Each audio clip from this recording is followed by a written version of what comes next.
Hey everybody, in this video I'm going to be giving you a tour of the Anvil Carrack. Now, I know at this point nearly everyone else has already done a video tour of this ship.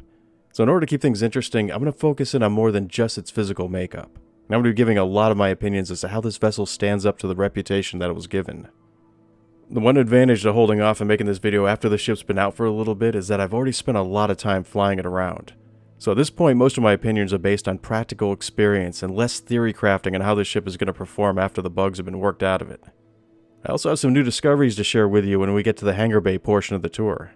And one last thing, I'm going to be trying something new with this video, and as you've most likely already noticed, I'm recording it in true high def 4K 60 frames a second. And I'm going to be displaying it in its native 3440 by 1440 letterbox format.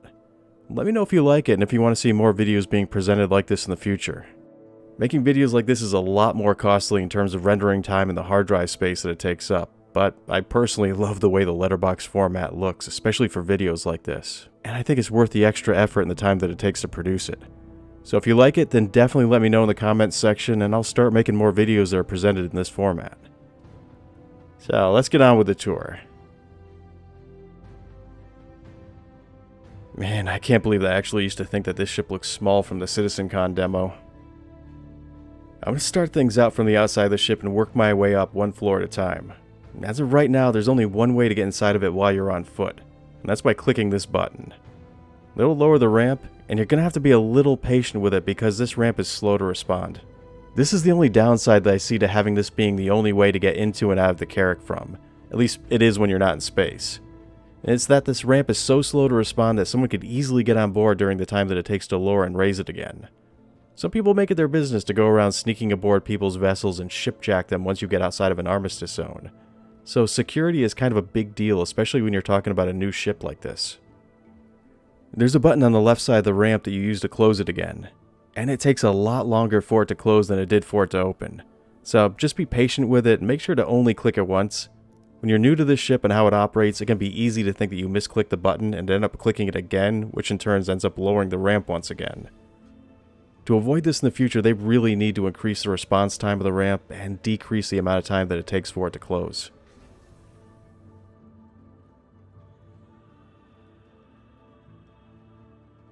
This area is referred to as the Rover Bay. It's meant to hold the Ursa Rover that the Carrack comes with by default, and I found that it also can hold a large number of other vehicles and even some of the smaller ships. I'm going to briefly go over what some of the discoveries are that I've already come across. First, you can easily get two rovers into this bay and still have plenty of room while you're on foot to move around in between them. This allows you to have easy access to both the subdeck and the ramp. So having two rovers is a completely viable option when you're carrying vehicles. You can also carry 4 Cyclones. By restricting yourself to 4, you can park them so it's easy for both the driver and the passenger to be able to get out of the vehicle, fully move around it, and be able to get to wherever they want to go within the rover bay. I managed to get 6 into this space, but it's really cramped and difficult to get around when you end up doing this. Plus it increases the chances of you having collision issues when you're trying to exit the vehicles. I also wouldn't store them like this because the game really doesn't like it when you pack vehicles in this tightly and then try to store it. When you try to respawn it again, the vehicles are going to be all over the place. I managed to get 10 Noxes into here and to be able to space them out so I had enough room to get on and off each one of them, to be able to move around them, and to still be able to get to each one of the exits that leads out of the rover bay. I ended up getting a total of 5 Dragonflies into the rover bay. You can get a lot more of them in, but if you plan on safely transporting them, I'd recommend restricting yourself to carrying only 5 at a time. As you can see here, I did manage to get a lot more of them into this space, but at this point you might as well just be pigpiling them in. When you do this, they're not going to be stable for transport, and they'd most likely end up destroying each other and damaging the ship. And as a final note, the Ballista does not fit into the garage. The vehicle bay has more than enough space for you to land a single Kruger into it. This includes both the Archimedes and the Merlin. And I've already demonstrated that you can also get 2 of either of these ships inside of it at the same time just as easily. But there's one addendum that I wanted to make to my If It Sits It Fits video when it comes to the Kruger, and that it's possible to get 3 of them inside the bay at one time. You just have to position them so that each one is facing in a different direction. The only thing that I could add to this is that I wouldn't store the Carrack when it's like this. The game doesn't like it when vehicles are too close to one another when you store the ship, and they have a tendency to not be in the same position that you left them in when you pull the ship again. You can also get a number of the other small vehicles into the rover bay as well. I'm not going to belabor this point too much, but going in order from easiest to the hardest to get into the bay are the Krugers, followed by the Razor, which is definitely the second easiest one to get in. Then the 85X, the M50, and the hardest one to get inside is without a doubt the Pisces, which just barely fits inside and takes a lot of finagling to get it in and back out again. Alright, I've already spent entirely too much time on the first room of the ship. On the left is a door that leads to the service ladder. And if you poke your head in and look up, you can see that it leads to the Habitation and the Technical Deck. This is handy to have access to in case you ever had a power outage or in case the gravity ever cut out on you.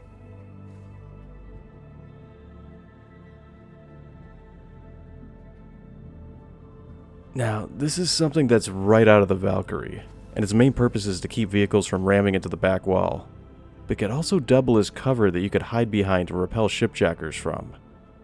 A friend of mine came up with that, and I thought it was a really clever alternative use for it.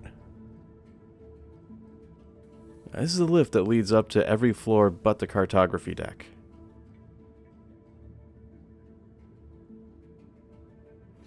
That's the cargo bay, which we will get back to in a second. This way leads to the docking collar, which can double as an EVA hatch. It has places for you to store your EVA gear and armor, and it has a locker that you can stow additional items in.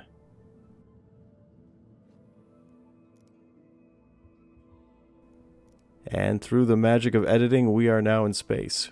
I found this to be the handiest way to get into and out of the ship when you're in space, and it's a much preferred alternative to using the ramp. So next we're going to head into the cargo bay.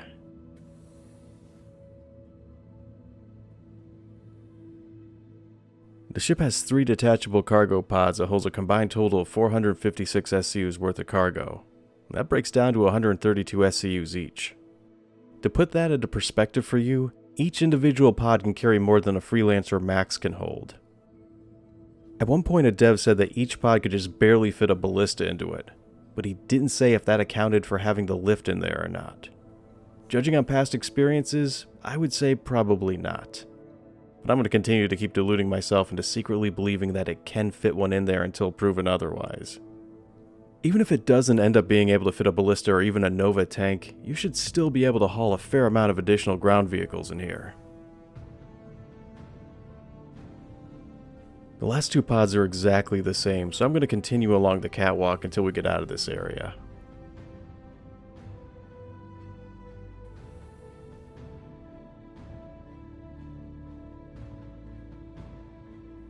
This intersection leads to the aft elevator, the armory, and continues to lead on to the belly turret. First off, I'd like to say that I love the fact that this ship even has an armory. It was one of those things that I'd always hoped they would end up coming with way back to when this ship was still in early development. The only criticism that I have for it is that for the amount of space that we're dealing with, the armory seems kind of sparse and limited in the amount of gear that can be stored here. It has the appearance that the blast doors can close and section this area off, making it a good defendable position to fight back from if this ship was ever boarded. But it's hard to tell if this is going to be something that we'll actually be able to do, or is this just greebling? This corridor and the one that's located on the other side of the elevator both lead to the rear turret. It's a carbon copy of the one that you'd find in the Valkyrie. And my only complaint for this space is that it's practically empty with the exception to the turret itself. The good thing is that this is the best designed belly turret in the game right now. Some ships like the Constellation allows the gunner to remain sitting upright in their seat, but their visibility is horrible. While ships like the Retaliator have fixed this issue by literally flipping the gunner upside down. Which when you're in space where everything is relative, it isn't much of an issue, but it can be really disorientating when you're flying planetside. The Carrack's turret is just like the Valkyrie's, which allows the gunner's seat to rotate along with the gun so that you have a clear view of the target regardless of where you're aiming. I'm going to leave this area through the opposite corridor that we came in from, just so you can get a chance to see everything.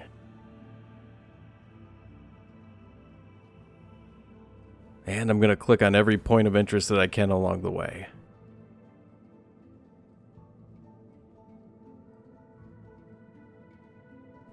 This is the aft elevator, and it's the only one that can access all 4 decks.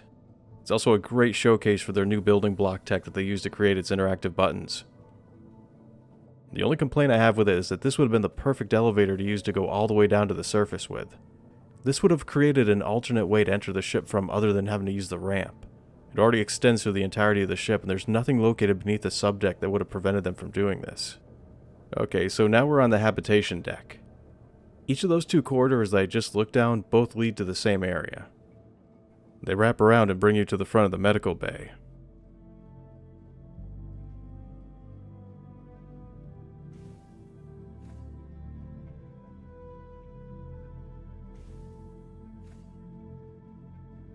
I'm going to save that corridor for later. That door leads to the access ladder, which goes back down to the garage. And this is the entrance to the medical bay.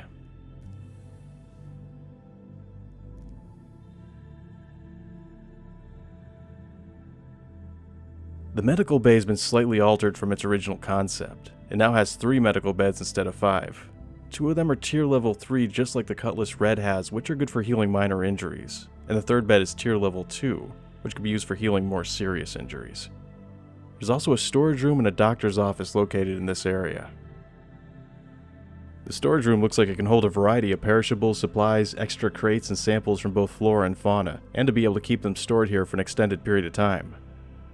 And apparently the Carrack also comes with a lifetime supply of needles and rubber gloves, so have fun with that. The doctor's office provides a hermetically sealed environment that you can oversee the tier 2 bed from, and this is most likely going to be where the controls for it are going to be located. It should be noted that you can only get the option to heal if you're injured. A lot of people mistakenly thought that this feature is broken because they didn't see this option appear for them when they were lying down in the bed, but it does work. You just have to be hurt first. Otherwise, this option won't appear for you.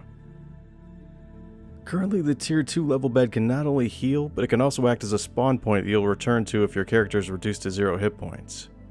You can set this bed to be a spawn point by lying down on the bed and clicking on the Set as Preferred ICU option.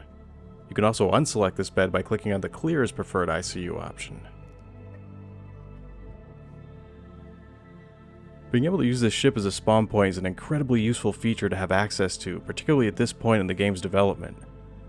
And on more than one occasion it saved me from having to go all the way back to Alisar because of some random bug that got me fatally stuck or killed for no reason. And that's the hatch that leads down to the access ladder and back down to the garage. And this is the same lift that I showed you before at the start of the tour.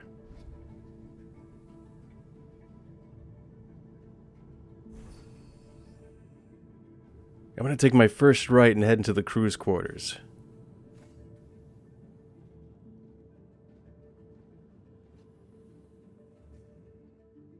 The first thing that you're going to come across when you enter the crew's quarters is this central rec room. So far, its only furniture is an oddly shaped pool table, which I'm sure is going to be used as the excuse for anyone who ever misses a shot while playing on it. Stupid hexagon. I'd be kicking your ass right now if we're playing on a regulation table. I'm telling you, I can already hear it. This area also acts as a hub that connects the bathroom to where the bunks are located.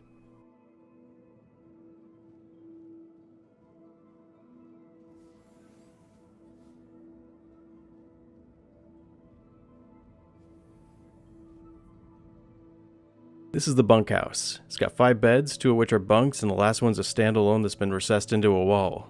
It has 1 locker for each bed, and has a little couch for you to sit at.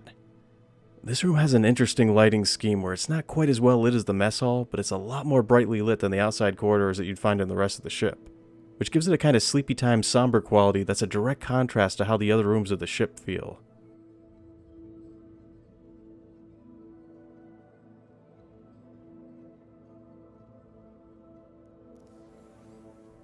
Now, the shower area provides everything that the crew's going to need to get up and start their daily routine. Other than that, there's not really much to say about it.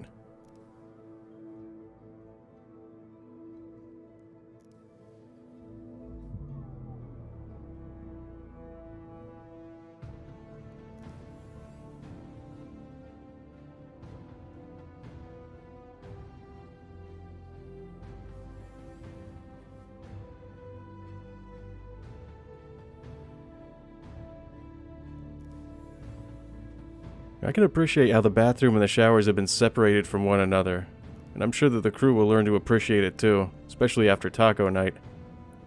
Other than that, it's the bathroom, man. There's not much to say about it. Alright, it's mess hall time. And I realize it's kind of a bad transition to go right from the bathroom to the mess hall, but, you know, whatever.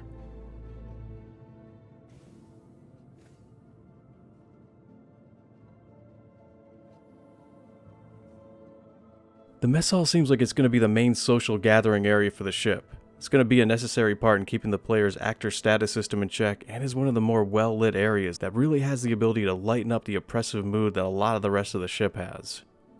Just look at it. This room feels like Kane could fling himself onto the table at any moment and have a xenomorph pop out of his chest. And this is right out of the first Alien movie in a very nostalgic way that I approve of.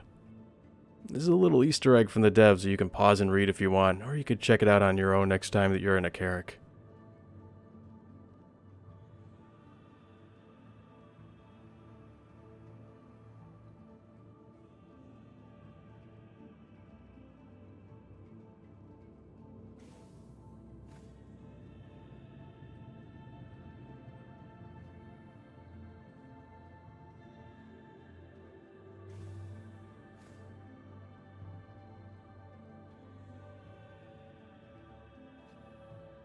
This is the first thing you'll come across when you enter the captain's quarters.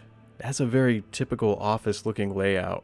The desk is slightly elevated to give it that touch of authoritarianism, and I like the window that's been set up right behind it so that the room can be bathed in natural lighting. Overall, it seems like a nice addition for people who are going to like to roleplay as the captain.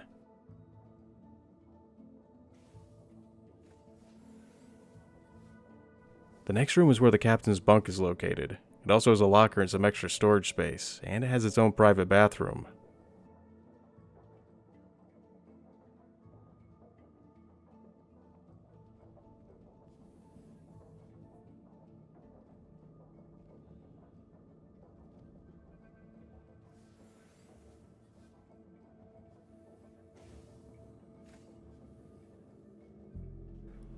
The last point of interest on the Habitation Deck is the lower bridge. When you first walk into here, you'll immediately come across a service elevator on your left that goes to the upper bridge. And then you'll walk through a row of server racks to get to the main area of the flight deck. You can also access a number of components from within this room as well.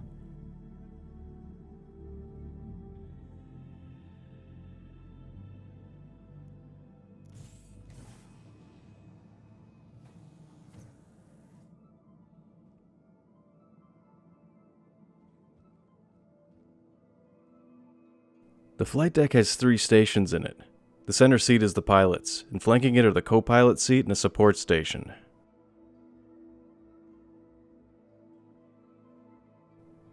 Well, that is going to be it for this floor. Let's take the elevator to the upper deck and see what kind of things it's going to have to offer us.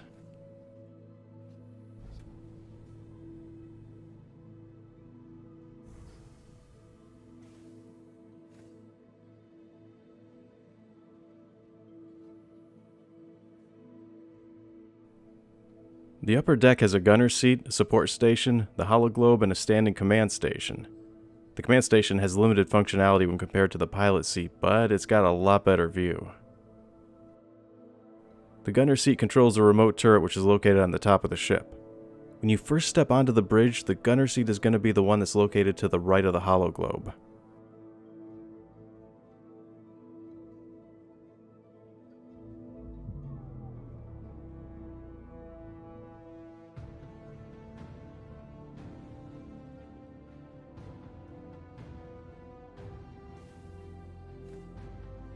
And this is where the escape pods are located.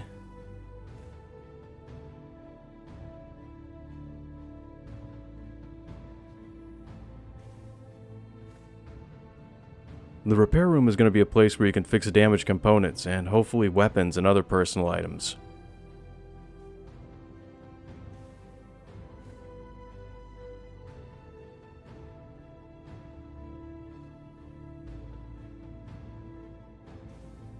This is the drone room, which I really look forward to being able to go into more detail about after it's been brought online.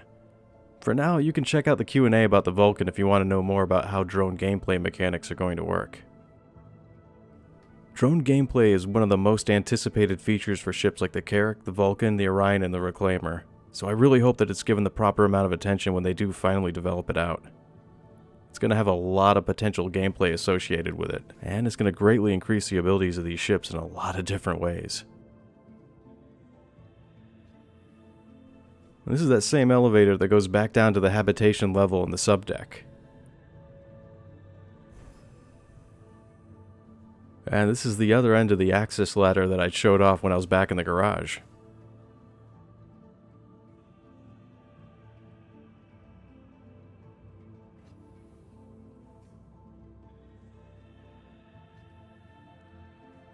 This is the scout bay where the Pisces is normally stored. There are a number of things about the scout bay that I want to talk about. First, someone was saying that the Aurora LN couldn't fit into the scout bay, and it can, even with the larger missile rack and the fuel scoop. It fits, you can close the hangar doors on it, and if you store the ship and recall it, the Aurora will still be in the bay and it can be flown out of the hangar without any issues. Another thing is that I was able to get 3 Krugers parked into this space. You just have to be careful when it comes to what order you land them in and when you take off again. Doing this, as always, comes with my usual caveat, where I wouldn't store the Carrack with these ships parked like this. The game really doesn't like it when you place ships this close to one another. But if I would have turned my Carrack into a mini Kraken, then I'd go ahead and pile in the Krugers just like this. A very commonly asked question I've gotten was about the MPUV, and I'm happy to say that both the personnel and the Argo cargo can fit within the scout bay. In fact, it can hold 2 of them at once. When the hangar doors close, they will compact the MPUV's landing gear down a little bit, but it'll be safe to travel and you can store them in the Carrack and pull it again with a pair of MPUVs in the bay without it causing any issues. One other thing that I want to talk about is, after I posted the If It Sits It Fits video, I was inundated with questions as to whether or not certain other ships could also fit into the scout bay. If you really want to know about some particular ship, you can check that info in the ship matrix and compare it to the Pisces. If it's bigger than the Pisces, then it's not going to fit. There's only going to be 2 exceptions to this. The first is the Buccaneer, which will fit into the scout bay if you angle it in, it sits, you can shut the hangar doors behind it, and it's going to be safe to quantum travel with. The other one is the Arrow, which is in a really weird place right now. If you have the landing gear down, then its wings will fold up, which will keep it from being able to close the hangar doors. If you keep the wings down and the landing gear retracted, it'll still fit, and you'll be able to close the hangar doors. It'll bounce around a little bit while quantum traveling, but it'll survive through without any damage. Just make sure to not store the Carrack while the Arrow is in the hangar bay. When you pull the ship again, even if the Arrow's landing gear was down when you stored it, it'll spawn in the bay with its wings up and its gear extended. If you try to open the bay doors, it'll cause a fatal problem with the ship, most likely ending with the Arrow exploding or clipping almost entirely into the ship. In the future, we're supposed to be able to independently operate the wings from the landing gear, but they've been saying that since before the 2.6 build. But after that option becomes a thing, we should be able to safely store the Arrow in the Carrack scout bay. Now, I'm not going to go over every ship in the roster, but I do want to address some of the ships that I was most commonly asked as to whether or not they could fit into the scout bay. This included the 300 series, which were all just too big to fit inside. The Prospector was surprisingly just a little too big in terms of its length and width, but even if it did manage to be able to sit, it would still be too tall for you to close the bay doors. All the Avenger series won't fit. It would have before the rework, but it does not now. The Hawk was also just a little too big for the scout bay. No matter how I tried to angle it, this ship just would not sit. Even if it did, that pterodactyl head would stick out too much. The Terrapin was also a very close call, but in the end those VTOL thrusters stuck out just too much to get him inside. The Blade seemed like it had the most promise since its wings can scissor in like they do, but it's too big for the scout bay even with the wings folded. And finally, the Gladius's wingspan and its body length is just big enough to keep it from getting inside of the bay. I don't think there's too many things left in this floor to take a look at. So far I believe it's just the side turrets and the engineering section, and that's it.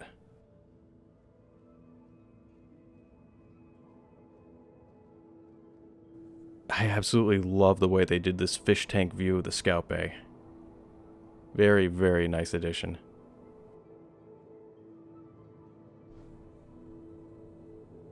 Don't worry, I'm not skipping the turrets. I just want to call the elevator.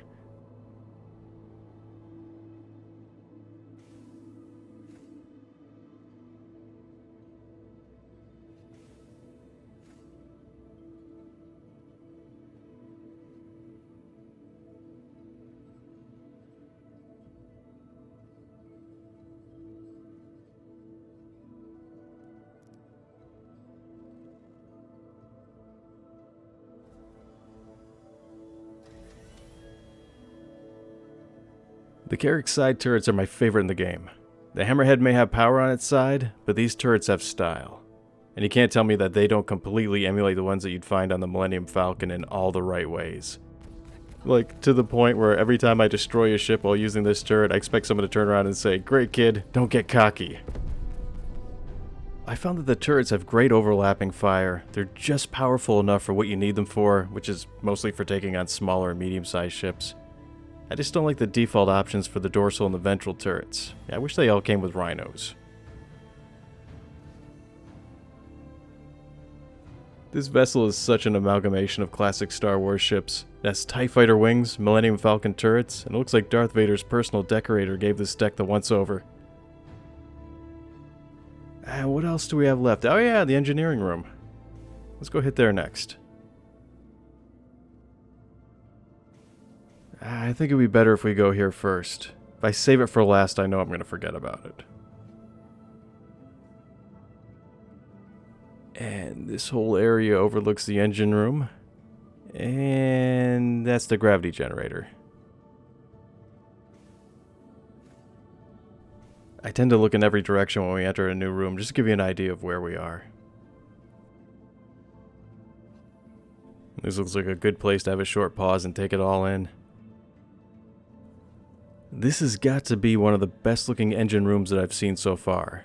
It has just the right vibe going. It really gives off that stuck in the bowels of the ship kind of feel, but it still has enough room to move about in it and to get to where you need to go. It's got a service ladder and an elevator on either side of the room, and has easy access to most of the ship's components. Easy access if you know where to stand, that is. It has 2 floors to it, and no, let's not take the ladder. Let's use the lift and go below deck in style.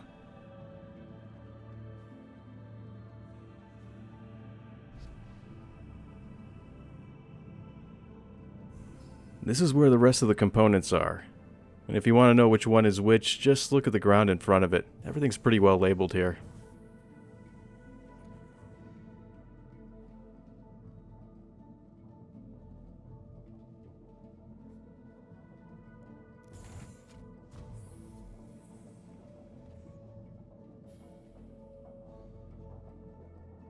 Oh, and here's something that a lot of people miss their first time through. Flanking either side of the lift are 2 doors that lead to the coolers and the fuel tanks.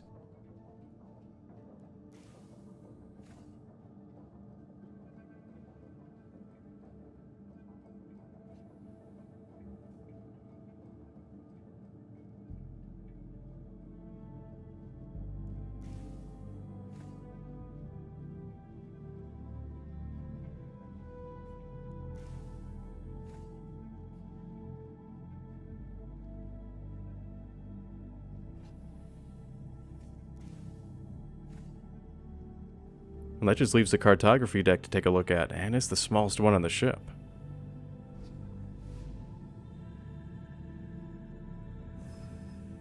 And I will be heading out of here in the opposite direction that we came in from. And that door leads to where the other side turret is located. This ship has been built like a tank. It's got 2 large shields, but they feel beefy even for large ones. And you can't ram this ship with anything less than a hammerhead or an 890 jump. And I gotta say, it is very satisfying to watch griefers just bounce right off the front of this ship. Alright, here we go, last deck.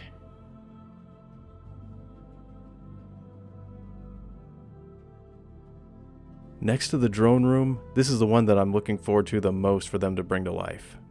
I'm really hoping that they allow us to expand the hologram out past the confines of the railing so that it fully covers the entire room, allowing you to actually walk through the various elements that make up the system that you're currently looking at, and to be able to interact with it from all sides. That feature is going to really help to bring exploration to life. And once again, gotta look everywhere. Just like a cat walking into a new room. The rest of this deck consists of a few escape pods and storage for your EVA gear. But other than that, there's not really much to it.